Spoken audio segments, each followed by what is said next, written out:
I'm Susan Margulies. I'm Chair of Biomedical Engineering, the Coulter Biomedical Engineering Department that is at Emory and Georgia Tech. And today we're going to be celebrating the accomplishments of three individuals who I like to call the architects of innovative educational structure, of problem-driven education. And we have formatted this as a conversation that's first amongst themselves, and then we'll engage you with your questions or comments for them to discuss. The format of this conversation is a problem-driven challenge. Of course, we had to decide on that, and the problem that needed to be approached was the newly conceived Department of Biomedical Engineering. How were we going to create an integrative educational format? And so I'd like to give you a little bit of background. I have my pieces of paper here, and I need one that tells you about the history of our department to place a context. I'd like to first recognize a few people in the audience. Dan Moat is here, is the president of the NAE, and we're delighted to have him. Diane Chong, is Diane here? Thank you. Diane is a member of the selection committee. We're eternally grateful to you. Thank you very much. I have here as well two chairs, former chairs of the department, Don Giddens, Don, and Larry McIntyre. Is Larry here? He had hoped to come. He may join us later. Early faculty members, Ajit Yoganathan, who's here, and Larry Jacobs. There you are. Thank you. Larry is the College of Engineering Associate Dean for Academics. And is Tom Lawley here? Tom Lawley is going to be joining us a bit, and he is the Dean of the Emory School of Medicine when Biomedical Engineering Department was created. I want to give a special thanks to Bill George, who couldn't be here today. He actually nominated these individuals for the award. Presidents Peterson and Stirk send their regards, and I report to three deans. Two isn't enough. We have Steve McLaughlin of the College of Engineering here at Georgia Tech, and Lisa Tedesco, who's the dean of the Laney School of Education at Emory, and Dean Sakatmi, who is the dean of the School of Medicine at Emory. So what is the timeline that I'd like to set for you, setting the stage for the building of this important foundation of learning? The Wallace H. Coulter Department at Georgia Tech and Emory welcomed its first undergraduate and graduate students in 2001, and that was after several years of careful planning, and I have a stack of memoranda of understanding that is this high, double-sided, that was really guided by Don Giddens, who returned, perhaps the only person I know who was a dean and then a chair, who came and really saw the vision of forming a unique department between two institutions, one that was really a prestigious engineering institution, Georgia Tech, and a School of Medicine, Emory University. And that careful construction of a format was the beginning. The next step was going to be, how do we educate and create something in a new department that's a new way of educating? Not educating at the interface, because that implies there are two things that come together. What was intended is something that was neither two things coming together, nor a patchwork, a course in this, a course in that, but rather a new way of educating biomedical engineers that's truly a blend. How would that look? In that timeline, the first students started in the fall of 2001. The first undergraduate problem-based learning course was taught that fall. Later, problem-based learning was launched in our PhD program as well. And in 2004, the department became ABET accredited. And for those of you who have endured ABET accreditation, there's a lot that goes into it the first time. There's nothing to build on from previous reports, and that's so important. In 2004, that first class of students graduated, importantly. By spring 2009, the first problem-solving studio was taught. It's a precursor of now what we call a flipped classroom. By 2013, the department was awarded the University System of Georgia's Regent Teaching Excellence Award for problem-driven learning and educational innovation. So very quickly in its path, engineering educational innovation was a key cornerstone of our department. In 2017, the department was awarded a 5-year, $2 million National Science Foundation grant to reimagine engineering education as a training vehicle for teaching students how to be inclusive leaders. It's not enough to be only an engineering leader. We're training students to be inclusive leaders. In part, it's because our department celebrates itself as quite a diverse department. Our students are more than 50% women, and more than 15% are from underrepresented groups. In our incoming PhD class this fall, we will have 67% women and over 50% underrepresented minorities in our incoming PhD class. With that as a setting, our conversation is not about diversity. Our conversation is about training inclusivity and recognizing that it takes a deliberate platform to train inclusivity. It doesn't just happen. In 2018, our department was awarded a 3-year, $1.5 million grant from the Kern Family Foundation to foster our students' entrepreneurial mindsets, and this is at the undergraduate and at the graduate level, coupling their amazing technical skills with a drive for them to use those skills to create value for others.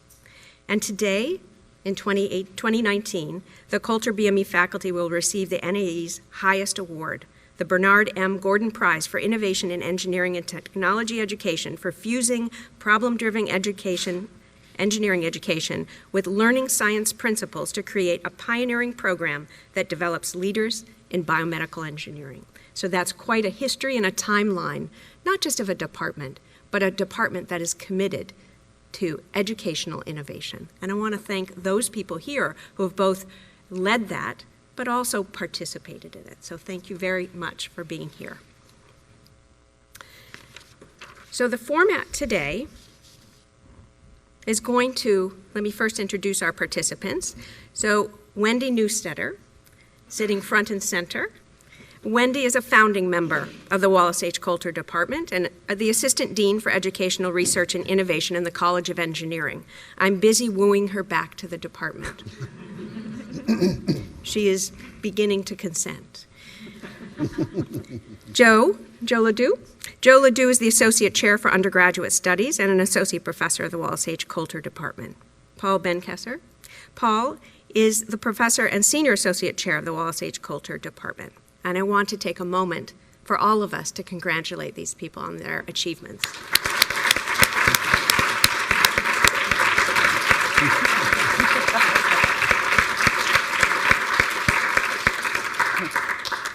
Because we believe in the end user comments, we have 2 end users of our design challenge here.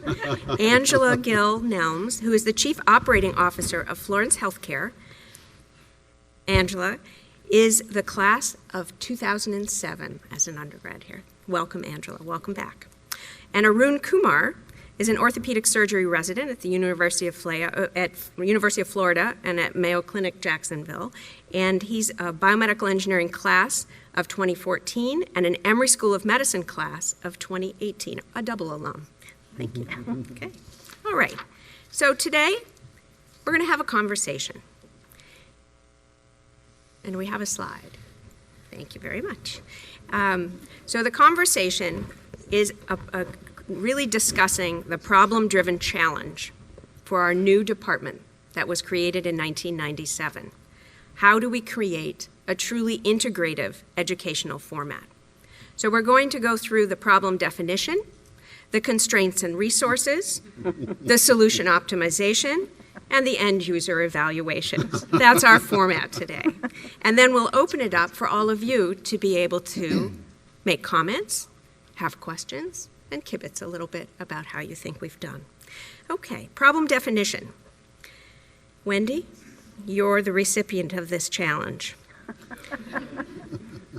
Why did the department choose to implement problem-driven learning as its curriculum format? I think one of my first memories was sitting across from Don Giddens in a room, and he had asked three of us who were cognitive scientists to come and talk with him about a potential engineering research center that he was interested in going after. And he sheepishly looked up and said, "I'm sorry, I really don't know what cognitive science is." And we said, "That's okay, because we don't know what biomedical engineering is." And that was the start of a very interesting partnership. And I think as cognitive scientists, we were really intrigued with biomedical engineering, because if you think about it, it still has retained the three disciplines associated with it in the actual title: the biosciences, the medical, and the engineering. And so for us as cognitive scientists, that was a significant challenge. We weren't training physicists or biologists. We were training people that had to somehow cross these disciplinary boundaries and figure out a way to actually integrate across these three communities of practice. And another thing I remember quite acutely is sitting in a room with, I believe, Ajit and a couple other folks, and them saying, "We don't want to recreate ourselves." And that was not something you'd hear in many of the departments around this university. And I said, "What do you mean you don't want to recreate yourself?" And Ajit said, "Well, I'm trained as a chemical engineer, and I just happen to dabble now in the biosciences, but I don't feel like I understand it really deeply." And for me as a cognitive scientist, I was thinking, okay, that sounds like a really interesting problem to actually address. So the more I thought about it, I thought, okay, what's going to push? What's going to be necessary to create graduates who are not like our faculty, who were trained in the usual disciplines, aerospace engineering, chemical, electrical, but a new breed of engineer that is able to integrate across these disciplines, who are able to exhibit what we call cognitive flexibility, the ability to look at a problem through various lenses, through various perspectives, and in that looking at through these various lenses and perspectives, they're actually able to come up with novel solutions.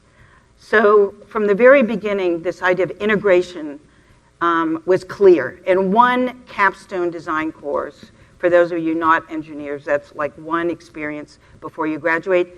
For me, as a cognitive scientist, I'm thinking, well, that's necessary, but it's not sufficient. They need multiple opportunities to integrate. They have to practice not one time, but at least 3 or 4 or 5 times, if we're going to graduate people who spontaneously are able to integrate across these disciplines. So in my mind, the only way to do that is to force the integration by problem solving. If you give someone an interdisciplinary problem, they have to address it from various perspectives. And so right from the very beginning, it was clear to me that the only way to train integrative thinkers and reasoners and problem solvers is to throw them into a problem environment that demanded that they actually exercise these various disciplinary perspectives. So from the very beginning, it was the problem that was going to drive the learning, not the textbook, not the faculty member at the front of the room doing one derivation after the next, but it was actually me, the problem, that did it. So you mentioned that what was motivating this was a grant submission. Did the grant get funded? That grant did not get funded. And I think, I'm looking at Ajit, I'm looking at Don, I was eternally grateful that we did not get that. That grant, I don't think we were ready for it, but I think what it did, it launched our ability to go after the next grant, which was the very important grant. It was the Whitaker grant. And when we went after that, we had to demonstrate to the Whitaker Foundation that we had the capacity as a young department to basically be on the cutting edge of research, to be innovative in research, But what was brilliant about what the Whitaker Foundation did is they also demanded that you be on the cutting edge of educational innovation. So we were well positioned because we had spent a lot of time thinking through with the ERC, the Engineering Research Center, what we thought the education should look like. So we leveraged loss of the first grant to actually get the $17 million on the next grant. That's great. All right, the next segment would be constraints and resources. What were some of the most significant ways that the department supported the implementation of problem-driven learning throughout the curriculum, and what were some of the challenges? Where do I start? Scaling. I think not just the department supporting. I think certainly the support went beyond that in terms of the College of Engineering and other units at Georgia Tech, Emory School of Medicine, the Coulter Foundation, Whitaker Foundation, all were real key contributors to supporting this startup venture that we created about 20 years ago. You talk about the curriculum starting in 2001. We didn't have our own building at that time, so that was one of the first things that we needed was space, and certainly faculty hiring at the same time was going on like gangbusters. And I'll get to the faculty next, but as far as space, back in when we were designing the Whitaker building, we had this crazy vision of maybe as many as 400 undergraduates that might choose biomedical engineering as a major. So we our have space, 1,200 undergrads now. Yeah, we I think we surpassed that in about the third year. And we had ideas about problem-based learning and the fact that we wanted to have some special learning settings for that and spaces for that, and so we designed those into the Whitaker building, albeit not enough for the numbers that we eventually attracted. But it has been a constant process since then, especially with regards to creating new and innovative spaces to accommodate these new and innovative learning environments and pedagogies that we have been developing over the last 20 years. We've had tremendous support from Georgia Tech in terms of providing us not only help with the original building, but several renovations since then to be able to accommodate the growing numbers. That original building was built, I believe, with holding maybe 20 faculty. We surpassed that number, 10 years ago? Quite a few years. But not just adding faculty, but bringing in faculty who knew nothing about problem-based learning, let alone problem-driven learning or problem-solving studios. For those of you who are academics, you know that we have no training in teaching. I'll say.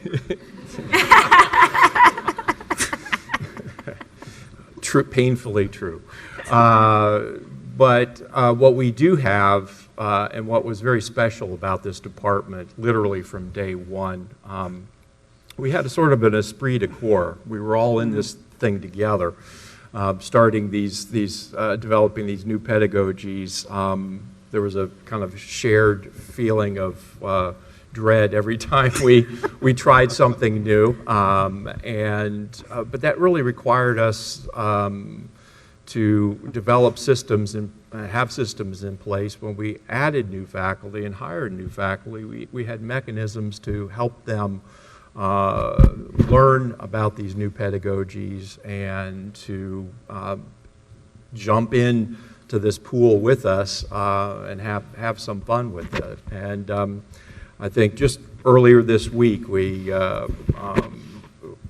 created some new policies in the department, really formalized the kind of onboarding of teaching that we have for our new assistant professors. And that full we- professors, just and anybody. anybody new to the department, we recognize that this is not something that we can hire people who have experience in this. We have to provide them the experiences. And Wendy has been instrumental in helping to mentor and train many of these faculty. I just did a count earlier this afternoon. We've had over 50 faculty and postdocs actually participate in our problem-driven learning, our first problem-driven learning experience in the curriculum. And some of those postdocs are out and spreading the gospel, so to speak, at other universities across this country as well. And so I take a lot of pride in the number of people that we have actually trained and educated, and of course the students as well. But those are the two very important things that I think need to be recognized here. We couldn't have done what we've done without the resources, and most of those resources have to do with space and faculty. And not only have we had great faculty to work with, they've all bought in. Most of them are perhaps a little skeptical, something new. Change doesn't come quickly in academia, but they've been very receptive, and it's just been a tremendous thrill for me to be associated with so many faculty that are willing to try some things outside the box, and it's been a lot of fun. So I would say the next area after problem definition, the constraints and the resources that were required, are solution optimization. So this would be for you, Joe. So how do you think the faculty, because you were actually hired into this department, you weren't part of creating that first. You were introduced to it. How do you think that the faculty was impacted by facilitating something, problem-based learning, that they had never really experienced as students themselves? Oftentimes, not only are professors in academia not taught how to teach, we think the way we taught was the way that everybody else should be taught too. So there's sort of a restricted mindset as well. So. Yeah, well, small correction, I was here at the very Okay, I'm beginning. sorry, good. I think I can only speak for myself, but I think I'm a good example of how faculty were impacted. Imagine you're a new faculty member in this department, and what you're thinking about is you're excited, but you're also anxious about setting up your lab, buying all the equipment, recruiting graduate students. What grants am I going to write? And we not only had to teach. And for me, and I think for many faculty who are assistant professors, it's the first time that you would have taught a course on your own, basically. We actually had to create new courses, right? So it was a really heady time, and I think as Paul mentioned, the esprit de corps was really critical. So we were implementing problem-based learning. Even the more experienced professors didn't know what that was. And we brought in a team who had experience with it. And of course, Wendy is an expert on learning sciences, and we had a workshop together. And for me, as a young assistant professor, it felt really cool to be kind of learning stuff together with these more seasoned veterans, so to speak. And the problem-based learning, the way that works is we form a team of about 8 students, and we give them a real-world, authentic problem to which nobody knows the answer, right? All we know is how we think as engineers, and we want to model for them as best we can how we might approach that. But we don't lecture. We sort of just help them think together as part of the team. And so for me, it had 2 major impacts. One, it was kind of like a place to experiment in a safe way, I guess. How do you lead a team, or how do you actually facilitate a team of people taking on these real-world problems to which nobody knows the answer to? It's a great experience for being a PI of a lab. The other part of it was I personally had only experienced lecture throughout my career as a student. And so I was exposed to something entirely different. And it really just made me realize there's different ways to do things. And I don't have to be the person who supposedly knows everything and is lecturing. So it was really inspiring to be part of that early effort. So, in the mid-2000s, you developed a new kind of learning environment. It was no longer called problem-based learning, but a new type of learning involved. And that was termed a problem-solving studio. Right. So could you explain the differences between a problem-based learning and problem-solving studio and how it emerged and then was developed? Well, first I would say the story about the problem-solving studio is one of many that happened in the department. We started with problem-based learning, and then faculty who experienced that, many of us were inspired or perhaps not satisfied with the old ways of doing things and looking for new ways to do things in our courses that we sort of were responsible for. So imagine being in a traditional classroom, an engineering classroom. What do you think that looks like? What I'm imagining is I walk into a classroom that's really quiet, kind of like right now. Everyone's facing forward. There's one person talking. Often that person's back is facing the students in the room, and they're writing an impenetrably complex mathematical equation on the board, right? So that's mostly what I experienced at Cornell. It wasn't all that bad, but that was sort of the traditional setting, right? Now, when you walk into one of our problem-driven learning environments, and the problem-solving studio is an example, that's not what you see. The first thing you notice is the brightness of the room, which means there's excitement. There's a lot of voices. You'd be hard-pressed to find who the professor is, except for the fact that I have all this gray hair, right? So then you might pick me out, but it might take a while. You have students in teams of 2 working on these big pads of paper, and they're conferring with each other. They're building on each other's ideas. If they get stuck, they can confer with another team of students across from them. There's myself and some more experienced undergrads circulating about to help them when they struggle, or sometimes we'll just pop in and say, what are you doing? Tell me about what you're up to here, and kind of explore what they're learning. And so it's really it's derivative of the problem-based learning environment, but the way I came to it was, originally I was lecturing and I was not satisfied with how my students were learning. And I had this idea, problem-based learning, and that's a different way of doing things. And there's Wendy down the hall, I should go talk to her. And it was a collaborative journey. But when I switched from lecture, the first time I tried it in a little experiment 1 day a week. And it was really transformative for both my students and me. The reason being is they're working together.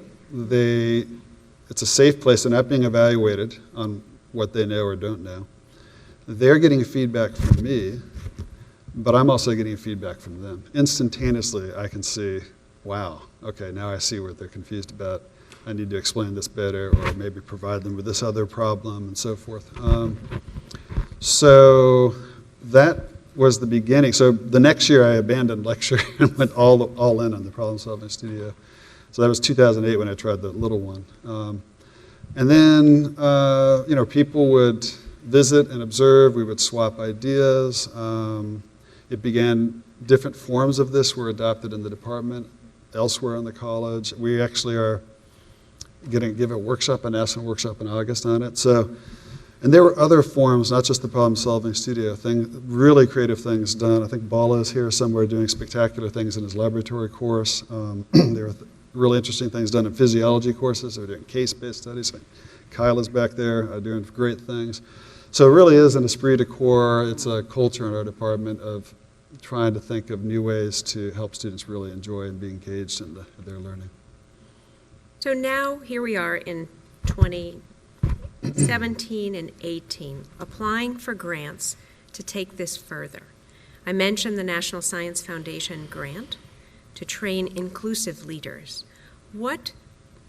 I really called this segment solution optimization. I like to say that there was a problem that was that was identified in the problem-solving studio, in problem-based learning in general, that really called for this reimagining of engineering education. So explain a little bit about, in that direction of training inclusive leaders, how did that emerge from the laboratory of the problem-based learning and problem-driven studios? And feel free to chime in, folks. But I think what the first 20 years, I would say, that were pioneered by Wendy and Paul and Don and many others, was about the recognition that we needed students to be engaged in authentic problems and to be interacting with each other.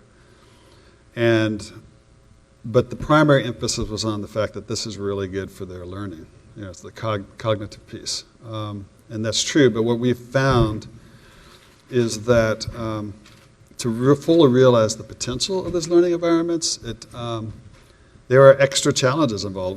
When people start working together, there's conflicts. They have different ways of seeing things, and when you see that before your very eyes. And so, two things: one, we now have the learning environments where we can actually help students learn how to operate this way, and we're seeing this in real time.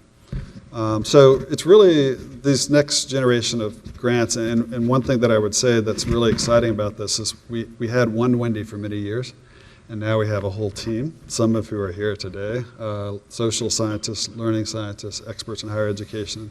So it's a really exciting time to try to figure out how do we infuse in our technical courses. So we want it to be in our required courses, because we do not want any student to think that this isn't central to being a great engineer.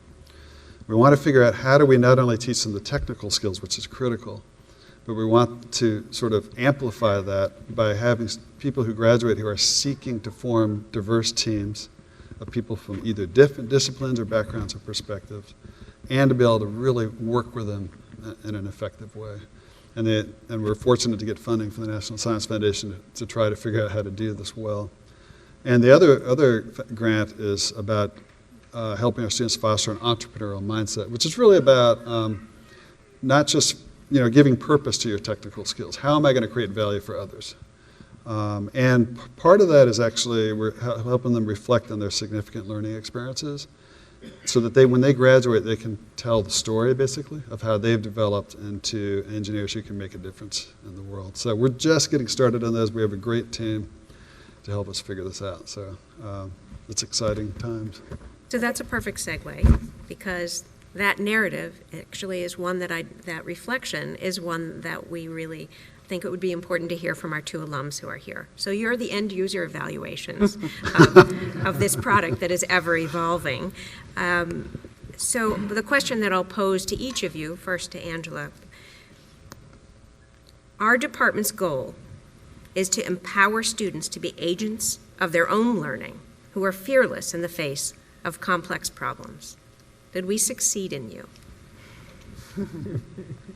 Excellent question, excellent problem. Absolutely.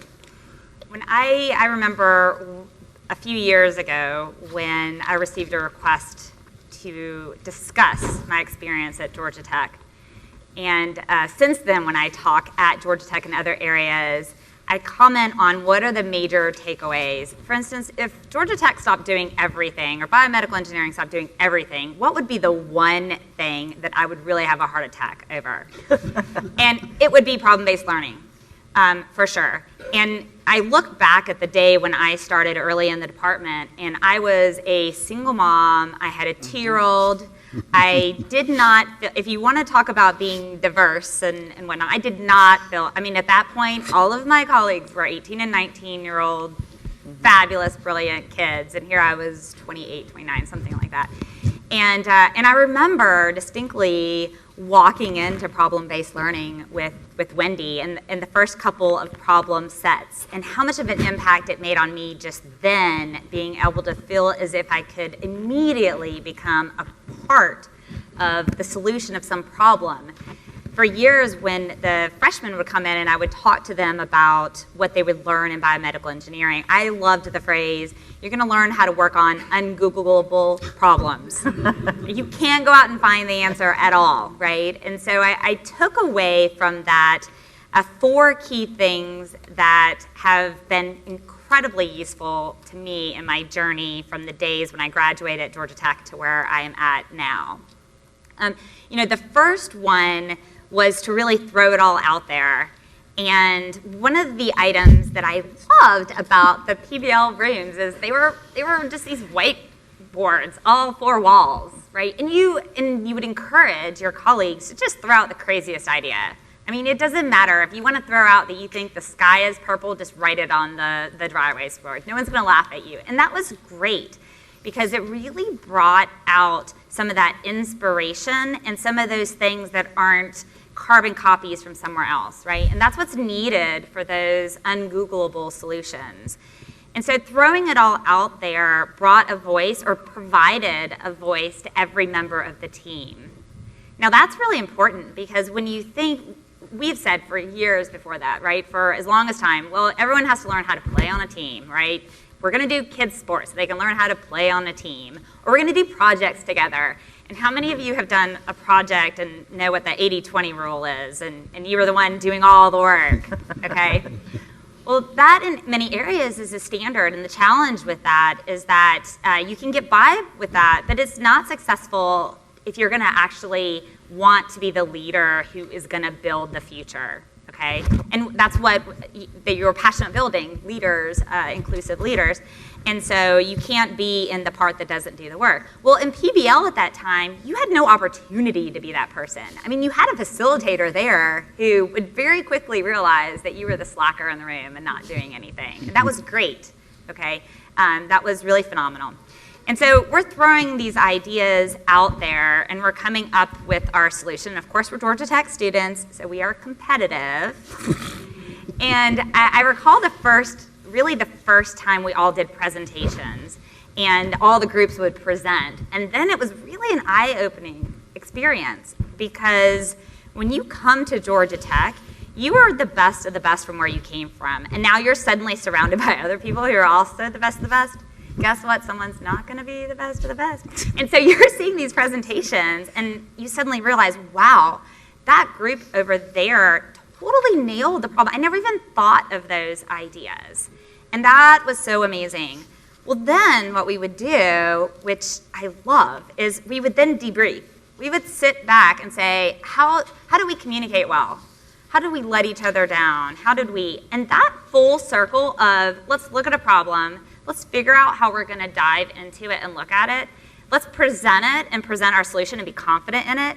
And then let's take a step back and figure out where we did not do well. That is a recipe for success in any engineering field, any business field you go into next. And so that, I wrote down my 4 points because I knew I would forget them. In that was the idea of listening intently. And so we talk about, I spoke a lot about speaking up and giving everyone a voice and throwing it on the wall.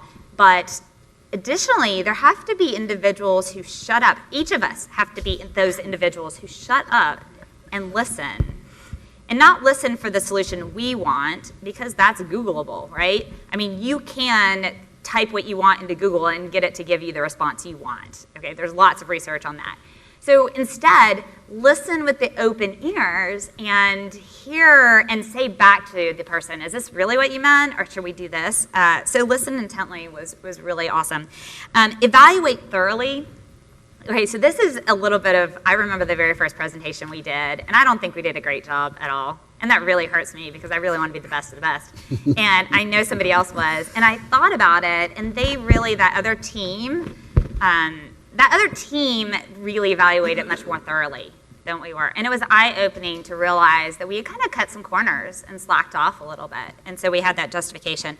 And then the idea to act boldly was in there. And I love these 4 when I graduated, and actually before I graduated, November of my senior year, when we were all interviewing for jobs, granted it was before the recession of 2007, so remember that, but in November of 2006, when I was interviewing for jobs, it was as if I was just gonna give them, this is why you're gonna immediately give me the job. The minute I talked about 2 different things at Georgia Tech. One, when I talked about problem-based learning and that I had learned how to take problems that did not have a solution, break them down into key components, evaluate those components, collaborate with people who have different backgrounds and different perspectives, and then provide a potential solution. That really sparked a lot of companies to have an interest in me. The second part is we mentioned capstone experience. I'm very proud to have been the first team that completed a multidisciplinary capstone project. And it's much in respect for Dr. Bencasser, because I remember I'd done this journey through BME and through working with other departments in it, right? When I took DSP, I had to take it in electrical engineering, and that sort of experience was enlightening. And I wanted to have it a really amazing capstone project. And I suddenly thought, wait, everyone who's going to do it has taken the same classes I have done. This seems a little bit silly to me. And so I went to one of my friends and said, hey, if we want to have a whole system, what if we get some people from some other departments and group together? And so when we talk about experiment and looking for new things, like I'm going to test this and then I'm going to go towards it, this is exactly what it was. And so I remembered the day. I actually remember sitting in Dr. Begenkesser's office and saying, okay, here's the deal. I don't want to partner with 4 other BMEs. I want to get someone from mechanical engineering and electrical engineering and do a project. Can we do it? And his foresight and the thought process of thinking outside the box and not saying no one's ever done it, no, you can't do it. He said, if you convince the other departments to do it, you can do it. And so I was like, okay, I am up for a challenge. And so we did. We convinced the other departments to do it. Now, being the forerunners in this, we also had the hardest way. We had to then present to all of those departments. We had to write papers to all of those departments. So we had triple the work. And I took 2 huge things out of it. One, when we presented to those other departments, let's just say we had so much experience presenting, arguing our solutions, fighting for that in BME that we really stood out in a lot of the other departments. So I will pat all of us on the back for that. That was really amazing. The other thing, and the reason I think about this as far as acting boldly, is the other component of it is I remember we were at that point just set up in a small lab in the Whitaker building for our presentations. And I remember some disgruntled other students. And they said, well, that's not fair. They have people from other departments. Of course they have a fully enclosed system because they have all that other resources. And the moral of the story was, well, they asked and you didn't. And I used that example, when I then went off to Medtronic, and when I would tell these stories to the interview, it was like sold. I had 3 job offers in November of my senior year, my 4th year, and I was ready to go when I graduated, right? Because they were like, holy smokes. Additionally, I took that into my career. I worked at Medtronic for a number of years. I realized the value of end users. I went and worked at Emory, and now I run a software company. When the CEO of the software company came to me and said, I really need your expertise, I said, I know nothing about software. Like, this is ridiculous. I went home and I thought, wait, there's a huge problem in clinical research, and I don't know software, but I know how to solve problems. I know how to work with teams. I know how to experiment. I know how to throw things on the board and think of things completely outside of the box. I know how to listen to customers and listen to users, and I know how to act boldly. And I knew all of those things, and we were able to take, our company right now, we're at just over 30 people. We're about $5 million at this point, right? And when I joined, we had 1 customer. We have 4,500 now. And I've been able to take those skills that I learn, and then as I hire and mentor students and build managers, those are the exact same things I talk to every single one of my employees. We have whiteboards in all of our things. They're constantly taking pictures of them and posting, and it's like, throw the idea, well, write it down, put it in the parking lot, do all those sorts of things. I learned that, and I am happy that I'm able to spread the gospel in other areas and other disciplines to be able to share the opportunity I had so many years ago. Thank you. Arun, do you think we've helped you feel empowered to be agents of your own learning who are fearless in the face of complex problems? Absolutely, absolutely. So I kind of started off probably a little bit more as a traditional student, maybe not immature, but moldable, and we'll say moldable teenager starting off. And from day one in 2010 all the way till the day I graduated, I got to work with all these award winners here. And to first answer the question right away about the fearlessness of, my non-traditional path after that, I tell people this all the time. Medical school and even now the early parts of my residency are really not as bad compared to the curriculum that they've set up for us. And that's, I went into medical school and now residency with, I would say, a healthy respect for the challenges ahead. But at the end of the day, I knew that the basic kind of intangible and sometimes tangible principles that I took away from the problem-solving studio and the capstone design course, and even from day one, trying to identify what is a biomedical engineer, what is the interdisciplinary feeling that we're going for. All those skills that I've gained, I think, are very much translatable to, as a physician, a non-traditional path coming out of engineering. So I think Dr. Newstetter, she kind of mentioned it. She said, it's about the problem, not the formulas. It's the same thing for us. It's about the patient, not the conditions. A lot of times we read these books, in medical school, and it's the same as reading your physics books and getting all the terms down. But at the end of the day, you're still tasked with solving a complex problem or helping a complex patient with a lot of different solutions that need to come together. And so not only do you have to kind of put on your engineering hat in a physician's room to help find out what the problem is, what are the constraints and the restrictions you have, and then what are the solutions and how can you make it better over time, but you also have to call on your colleagues. So not only is that a function of calling on your fellow residents and faculty in your specialty, so other orthopedic surgeons to help you out like you would in the problem-solving studio, where you're sitting there with your partner and then you don't know what's going on, so you have to ask your other partners that are sitting beyond you, fostering that environment where you get to work together and there's no sign of malignancy or not a cutthroat environment, nothing like that. Everybody's on the same team.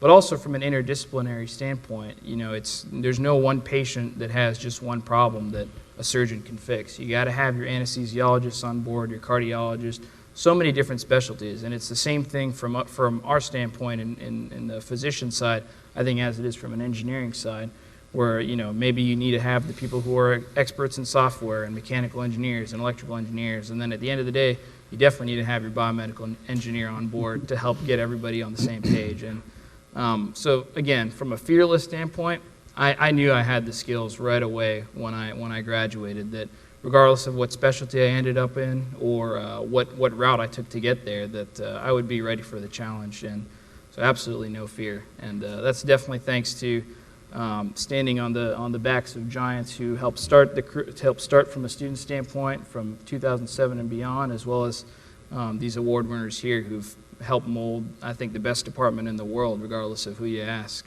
And I'll tell you as well, I tell people that I went to med school, orthopedic surgery, all that stuff, and then you say, I went to Georgia Tech for undergrad, and that's the thing they're most impressed by.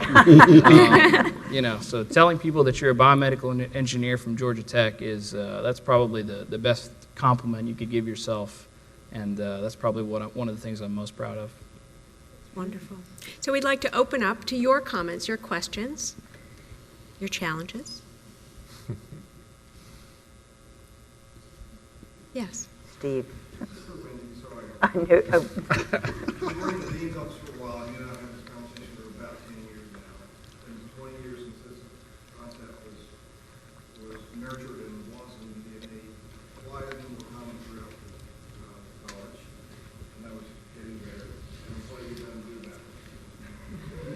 that? I was complaining about this last week to someone. I was complaining to someone that we won this award. Everyone knows we won the award. And I haven't been approached by anyone from another unit on campus. Biomedical engineering is unique. When we started, and even today, there's no textbooks in biomedical engineering to speak of. Whereas mechanical engineering, Chem-E, all of these have their textbooks. And it's stultifying the whole educational process, because a junior faculty comes in, they're given the textbook, and that's what they do. Week 1, chapter 1, and they just go through it. I think there has to be leadership. But the way Georgia Tech works, honestly, is a lot of the power is in the units. And the units are the ones, we are a unit, and we are a very innovative educational unit. So the challenge becomes, how do you make ECE? How do you make ME? How do you make Chem-E? How do you make AE? Powerhouse educational innovation incubators. And there's an interesting initiative going on in the dean's office right now to work through the next strategic plan. There is one theme that's very prevalent, which addresses the desire to create and sustain relevant and effective learning environments. Now, how that will be translated, there are some implementation ideas that some radical, whether these get brought forward, whether the leadership in the dean's office say we'd like to see learning scientists in all the units that can precipitate change. I think it's leadership, but it's also the reward system in the institution. How do you get rewarded here? We know how you get rewarded here. You get rewarded by the grants that you bring in, the PhD students that you graduate. And if more focus, if more emphasis, if the reward systems changed in a way that innovation in education became part of the educational tenure package that you put in, not just your COS scores, but what did you do in your unit to create change, you might see things going on. But I'm not happy about it. I know you're not happy about it. There have been very few units that have really bothered to come over and say, what are you guys doing over there? You're winning all these awards. How can we do that? I could get really radical, but I won't. So in the faculty members' annual reports, I actually asked them to comment about how they've been innovative, what aspects in their teaching have been innovative. And this year I added, tell me about the inclusive practices in your laboratory and in your classroom that and so by leadership asking, it is signaling its importance. And in biomedical engineering, it is important, but the structure at Georgia Tech is one where the annual report has no format across the institute or even within the college. So in order to create our report structure for annual reports, I actually used the reports of the other chairs. They provided them to me. I took the best of many pieces of reflection. How do you think this last year went in your research, in your teaching, in your service? And then what changes do you want to make next year? And so I think that we are practicing at the faculty level what we expect our students to practice. And I think that's important to have a holistic attitude, that it isn't just that we do this in our teaching or that we just do this in our research laboratories. It really is a permeant theme. I'll say one more thing. I do not believe that faculty are educational Luddites. I really don't. I just think they don't have the fundamentals, which engineers talk about all the time. They don't have the fundamentals of learning and cognition that would allow them to design well. You can't design a bridge that won't kill people without fundamentals. So we've got faculty members who are designing classrooms that are killing people because they don't have the fundamentals. So I think one of the biggest challenges for this to translate to other units at Tech, frankly for other universities, is that universities, when they build buildings, they build rooms like this that are meant for lectures. And to re-envision this building, this room, as a problem-based learning or problem-driven learning space takes a lot of resources to redo. And I think one of the wonderful fundamental things that came from those early years under Don Giddens' leadership is that Whitaker grant designed a building for the first time to embrace this philosophy of education. So we weren't lucky, we were planful. And as we build more buildings, as we do on every campus, the buildings themselves should be embracing new forms of education. We do that already with our libraries. Libraries, the books are no longer in the libraries. Libraries are areas for gathering, for the students to work together. And we could be doing that in our other buildings that we're creating on campuses. So I do think it takes that vision of forward thinking. And I'd like to add one thing on that topic.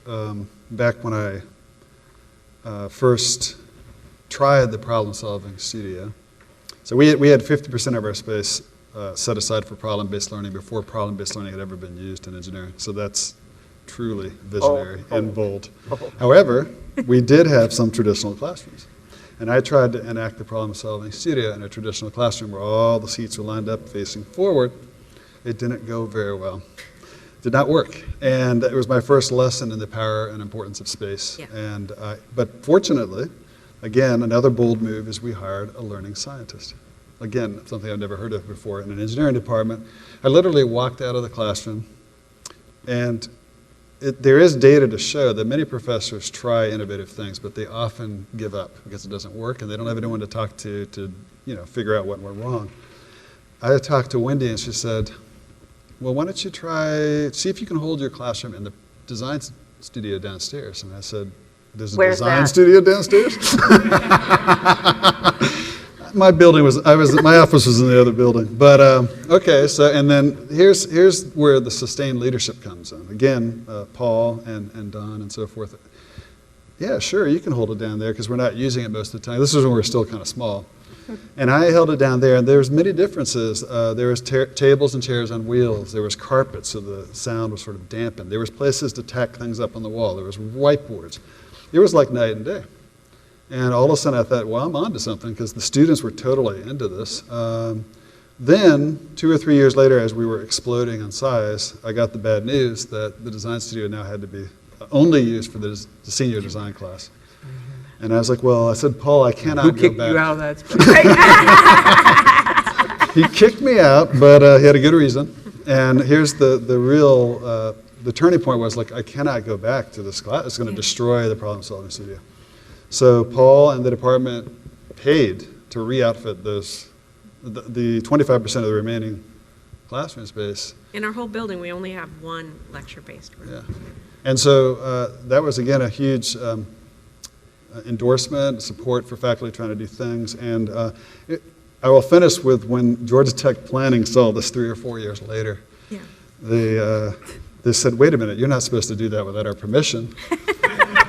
And then they said, but why did you do that? This is interesting.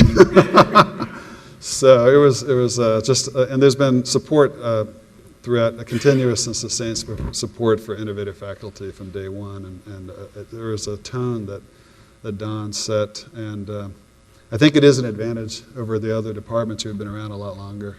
We started from scratch, but we had a visionary to give us to set the stage, basically, for us to flourish. Okay. Please join me in thanking these wonderful creatives. Do we leave now? I'm going to ask you to take your seats.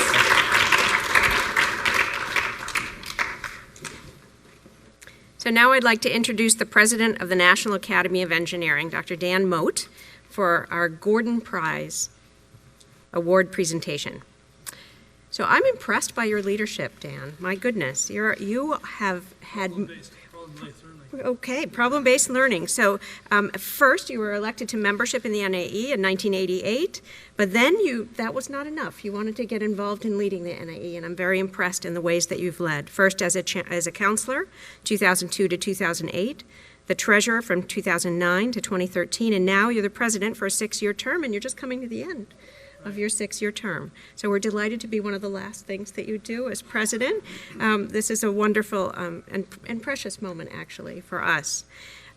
Your recognitions include the NIE Founders Award, the American Society for Mechanical Engineers Medal, and the Humboldt Prize from the Federal Republic of Germany.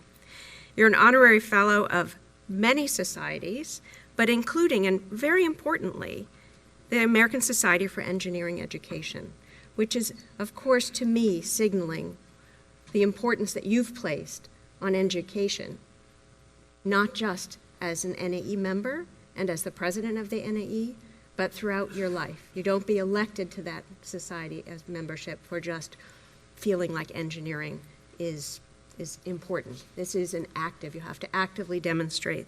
Big surprise. So you're a fellow of many societies, but one of the ones that I wanted to talk about is that as president, you were committed to really creating a global force for the NAE. It is the National Academy, but often thought of as something that was inward focus on our country. And you really took a leadership role in recognizing the importance of engaging globally. And that had to come with a push to have our students and our engineers be effective and impactful abroad. So one of the things that I really think is an important highlight to mention is the promotion of the NAE's 14 grand challenges for engineering, where the solutions of these grand challenges are needed to achieve global vision. And the theme has been continuation of life on the planet, making our world more sustainable, safe, healthy, and joyful. Please join me in welcoming Dr. Dan Mote.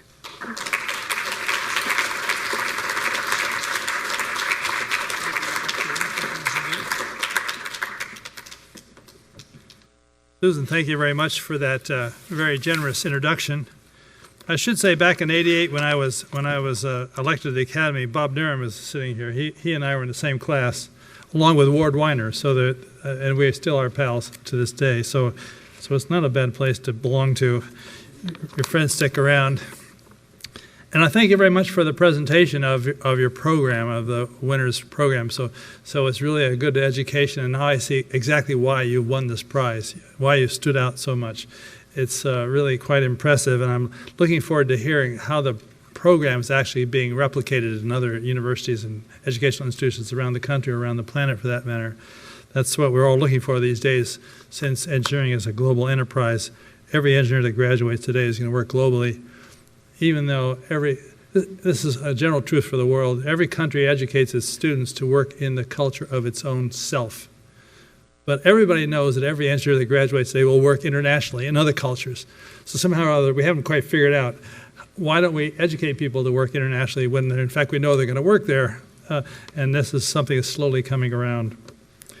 By the way, Georgia Tech does that also. You have a Grand Challenge Scholars Program here, and it's one of the bigger ones in the country, and that's what it does. Congratulations. So anyway, I very much appreciate being here, and where my colleagues from the Academy are here as well. And Susan, I thank you very much for all the work you have of putting this all together and arranging for this whole program. I think Dr. Chayouki Abdullah is here also. Thank you very much, Chayouki, for coming here. He's the Executive Vice President for Research at Georgia Tech, and Larry Jacobs, I understand, is here also. I heard his name mentioned. Larry, thank you very much for coming as well. And Larry is the kind of Associate Dean for Academic Affairs in the College of Engineering. And it's really impressive that you take the time to come to this as well. But also we have here is a Gordon Prize Selection Committee member, and I think she was introduced already. That's Dr. Diane Chong. Diane, thank you very much for coming. She's a former Vice President of Boeing Research and Technology, and the National Academy of Engineering Executive Officer, Al Romig, is here. Al, thank you. Oh, and my wife, by the way, Patsy Mote. She's very important as well. Unfortunately, Bernie Gordon was unable to come with us today, but we're very pleased to have one of his colleagues and right-hand person here is Mr. Alex Van Adsen from the Gordon Foundation, who will kind of represent Gordon today. Alex, thank you very much for coming. Now, it's my privilege this afternoon to present the NAE's, indeed, I would say, the world's most prestigious award in engineering education. That's the Bernard M. Gordon Prize for Innovation in Engineering and Technology Education. And I'd like to take a moment so you can learn a little about this remarkable engineer who put this prize together through the academies. So please, there should be a video that's about to appear. Oh, good. Excellent. The Bernard M. Gordon Prize for Innovation in Engineering and Technology Education was inaugurated in 2002 by the National Academy of Engineering. The intent of the Gordon Prize is to recognize new modalities and experiments in education that develop effective engineering leaders. Now, for over 10 years, the Gordon Prize has recognized individuals that have innovated in areas such as curricular design, teaching methods, and technology-enabled learning that strengthen students' capabilities and desire to grow into leadership roles. The award was created to recognize professors, teachers in technical institutions who understood that there was much more to engineering than learning theory, and that there was a need to inculcate, not in everyone, because that's not possible, an attitude. There's an old phrase that it takes knowledge, skills, and attitude to be a successful engineer, let alone an engineering leader. This knowledge, skills, and attitude propelled Bernard M. Gordon to found or contribute to multiple companies and institutions throughout his long career, earning over 200 patents, being awarded the National Medal of Technology, being inducted to the National Academy of Engineering, among numerous other honors and awards, in general, embodying the very spirit of his namesake award. So this attitude is one, you don't get born with it. It's one that gets developed by your teachers, the successes of your jobs, your understanding that after a while you're expected to do that. And it's a hard thing to put into words. Fostering these leadership skills in engineering is vital to making the profession personally rewarding, successful in the competitive marketplace, and enriching to society at large. The Gordon Prize recognizes educational efforts that cultivate this leadership. Both the National Academy of Engineering and I together recognized that the educational process in technology had changed so much over the past decades that there was now a dearth of engineering leaders.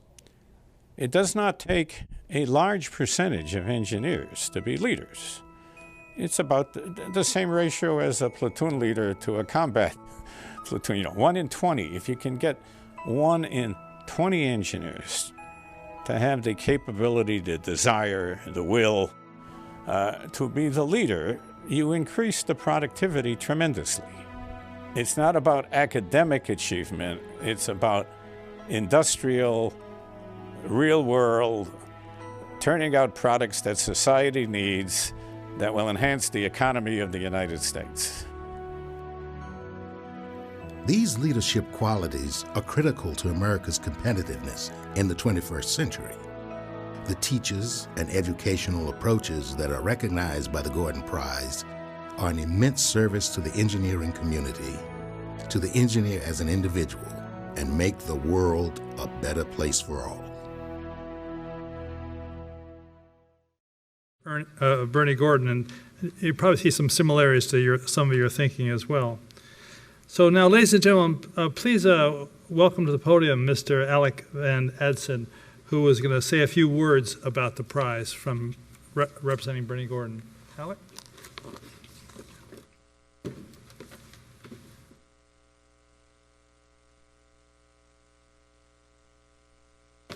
Thank you, Dan. Good afternoon, everyone. As Dan said, my name is Alex Van Adsen, and it is my pleasure to be here this afternoon representing the Gordon Foundation in Boston, which I might add, for those of you who may not know it, is the original home of the Atlanta Braves. Just wanted to say that for the record. My mother saw the Braves play a long time ago. I've been associated with the benefactor of this prize, Bernie Gordon, for many years, reaching back to Analogic Corporation and continuing through the present at the Foundation, and it has been a very distinct privilege. The Gordon Prize embodies Bernie's views about engineering. I won't try to add to that because this audience is well aware of the prize criteria. I will only say that the Foundation's views place great value on that field because without it, so many of the world's technology-based products would simply not exist. Basic science is irreplaceable, but the view that science alone will solve the world's problems is an incomplete one because it fatally omits the crucial role that engineering plays in the process of improving the conditions of life on this planet. The two of them together, however, strikingly illustrate one of the world's most profound interdependencies, the link between science and engineering. They are like two bicycle pedals which, only when combined, generate powerful forward progress. A scientific discovery is made, which, if left as only a discovery, might languish without having any impact. And arguably, engineering cannot kick into gear without being spawned by some scientific discovery that makes engineering possible, which in turn generates a useful product. The scientific discovery of combustion led to a global business in automobiles that has powered the world's economy for over a century now and continues to do so today with millions of jobs and trillions of dollars in annual revenue. The discovery of lift did the same thing for the aerospace industry. If I asked for a show of hands by any of you who have never owned or been transported in a car or plane, very few hands would go up, probably none. So either science or engineering alone is as useless as a bow without an arrow. Given the inestimable importance of engineering in all of this, it is manifest that innovation in engineering and technology education is pivotal in the overall scheme of things. Hence the prize. We at the Gordon Foundation are fully committed to the objectives of the prize and take great pleasure in being here today. And Bernie Gordon has asked me to give his congratulations and best wishes to our very accomplished 2019 prize winners. Thank you.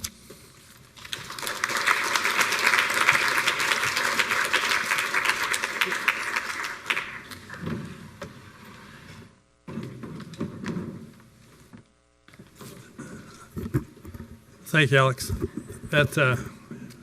For that, you get the chair. Good.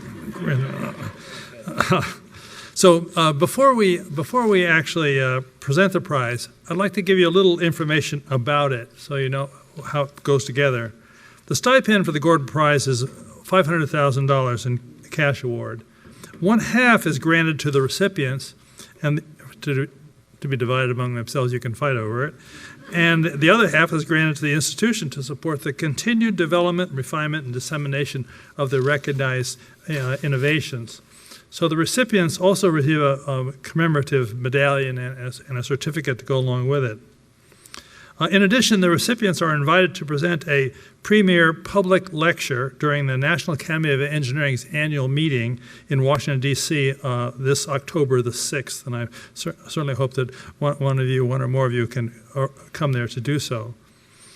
And now the recipients, the 2019 recipients of the Bernard M. Gordon Prize for Innovation in Engineering and Technology Education. People you know already, Dr. Paul J. Bencasser, Dr. Joseph M. Ledoux, and Dr. Wendy Neustetter. And you can give them some applause again. It's worth it.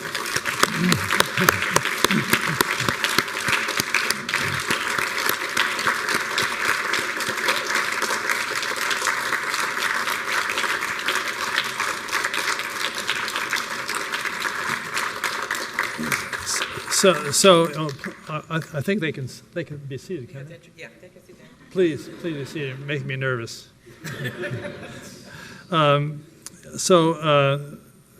Let's see. They're recognized for, as you know already, for fusing problem-driven engineering education with learning science principles to generate a pioneering program that develops leaders in biomedical engineering, as you know well. And the Wallace H. Coulter Department of Biomedical Engineering, of course, is located both at Georgia Tech and Emory, which you undoubtedly know. But with the help of both engineering educators and scientists who specialize in learning, this program is designed to prepare the next generation of leaders in biomedical engineering through best practices in education and learning. As part of this curriculum of this groundbreaking program, students experience problem-driven learning with which replicates the environment they will face as industry leaders. We've heard all about how that actually works in the real world today, as a matter of fact. These graduates, of course, will play an integral role in improving the health and well-being of the world, as a matter of fact. Now, the award recipients, as I call your name, you should come to the podium and receive your prize and have your picture taken. And after that, as each of you receive your prize, we'll gather for a group photo. Somehow that's going to work out on the stage. I trust. So Paul J. Benkesser, Professor and Senior Associate Chair, Coulter Department of Biomedical Engineering.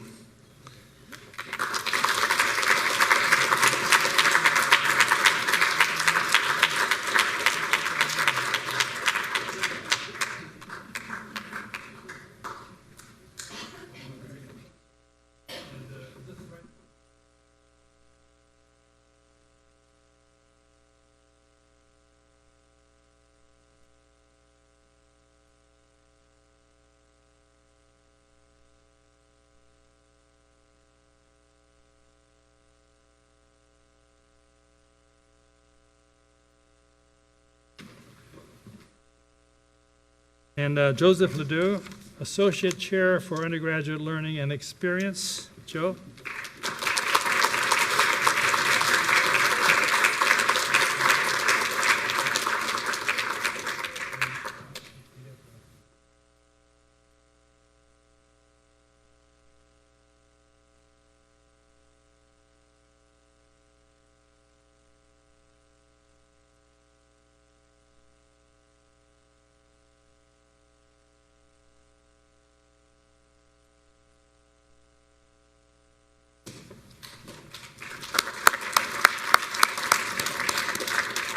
And Wendy C. Neustetter, Assistant Dean of Educational Research and Innovation, College of Engineering. Wendy.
So I now invite Dr. Neustetter to offer remarks on behalf of her colleagues and herself.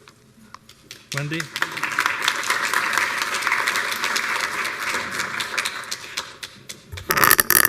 Well, you know by now I'm not an engineer. I could never be an engineer. The last math course I took was in the 1960s, and I never wanted to take one again. That was in high school. So I first heard about the Gordon Prize shortly after we completed our building. And then President of the National Academy of Engineering Chuck Vest came to visit Georgia Tech.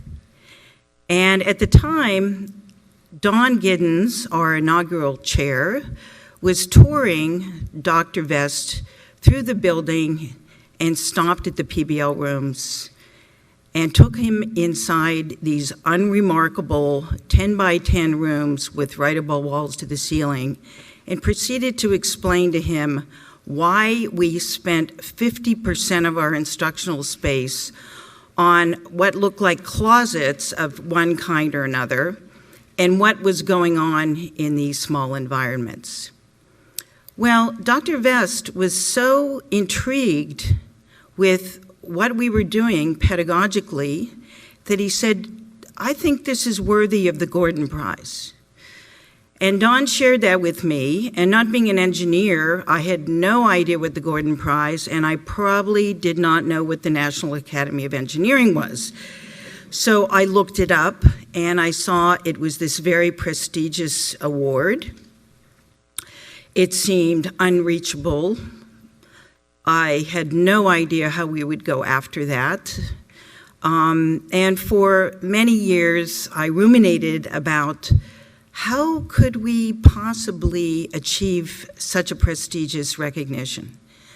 So many years passed, and Don moved on and became the Dean of Engineering in the College of Engineering.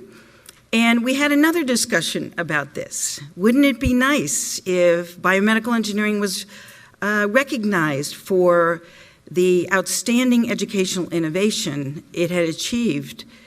But again, it was, how do we do this? I actually had a conversation with your friend Ward Weiner, and Ward said, I would encourage you to try to figure out how you might be recognized this way. Anyway, fast forward today, we are recognized for what we have put our hearts into, I can say. We made many mistakes at the beginning, and we had many regrets over the years about things we had done to our students. In fact, I think in the first 4 or 5 years, the students got tired of hearing us call them guinea pigs, as I recall, but we barged forward. We could not have done that without the leadership of so many people that I feel we need to recognize today. There is a person who's not on the stage who should be on this stage, and that is Don Giddens.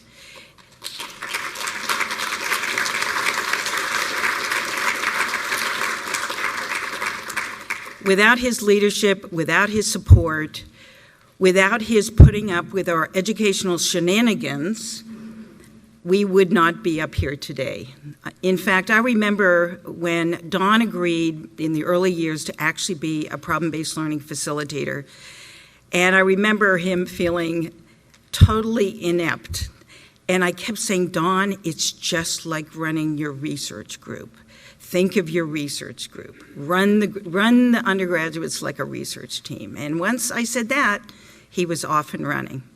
So Don should be up here today because he had the foresight to invite me into the department as a cognitive and learning scientist when he could have probably invited a whole bunch of other people with very different expertise. I also want to recognize our next chair, Larry McIntyre, who came from another institution. I think initially was a bit surprised and confused about why 50% of our instructional space was devoted to doing something weird pedagogically, but he continued to support us over the years. And then we had Ravi Bellamkonda, who came next as our chair. Ravi was a big fan of biomedical engineering and of problem-based learning. In fact, I think he even tried to go after a grant from the prestigious, and now I'm blanking on it, Hughes Foundation, right, Howard Hughes Foundation with problem-based learning as its basis. And now we have Susan. We have Susan Margulies, who is just even more of a champion. It seems like every year we get someone else who is supporting us more and more. So we could never have gotten this award without the leadership that we have benefited from without the vision of these wonderful folks, and also from our phenomenal students who put up with many mistakes that we made, who went on to be leaders in industry, and who continue today to make us proud. Thank you so much. It is such an honor for me and for my colleagues, and we are so happy to have all of you here. Thank you so much.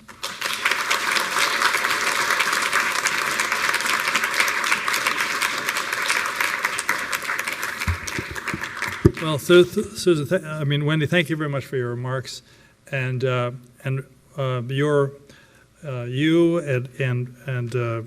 your colleagues, Paul and Joe, they were very, very delighted to have you join our list of Gordon Prize winners, and it's a very eminent list of winners. So you'll be recognizing the history of the Academy in this category. So I thank you very much for that. And for closing, Susan Margulis is going to have some comments to you all and us. So, Susan, thank you very much for coming back. So it's my pleasure to close out this ceremony and begin the celebration of our awardees, Wendy Neustetter, Paul Ledoux, Joe Ledoux and Paul. It's like a parent, you know, you're all merged to me. There isn't a dog's name in this, though, that I'm using. Joe Ledoux and Paul Bencaster. It's my pleasure to move to the next part of honoring your impact for our department and for engineering education nationally and internationally by concluding this part and then moving us all into the celebration. Please join me in congratulating them once again.